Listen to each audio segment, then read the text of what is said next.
دین اسلام تقوی کی بنیاد پہ، ایمان کی بنیاد پہ قدم اٹھانے کا درس دیتا ہے۔ تقوی اور ایمان سے ہٹ کے جس بھی اساس اور بنیاد کے اوپر قدم اٹھایا جائے وہ انسان کو اساتہ جہنم میں لے جاتی ہے۔ سورۃ توبہ میں واضح ارشاد باری تعالی ہے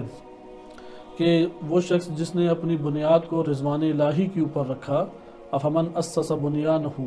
کہ جس نے اپنی اساس اور بنیاد بنائی ہی اللہ تعالیٰ کے تقوی، مثلا ایمان، رضایت الہی اور تقوی کے اوپر ہے، اور وہ بندہ کہ جس نے اپنی اساس بنائی ہی کس کے اوپر ہے، وہ مثلا باطل کے اوپر بنائی ہے، حق کی راہ سے ہٹ کر بنائی ہے، تو دونوں میں فرق ہے۔ تقوی کی اساس کے اوپر یا رضایت رضوان الہی کی اساس کے اوپر جو بلڈنگ بنتی ہے وہ بالکل سیدھی ہے،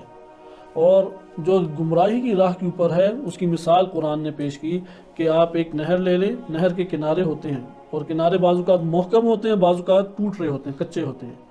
تو کچے کنارے کے اوپر آپ نے اس طریقے سے بلڈنگ بنائی کہ جو حتماً وہ گر کے ہی رہے گی۔ لہذا انسان اپنے نفس کے اندر ایک خود عمارت کو قائم کرتا ہے۔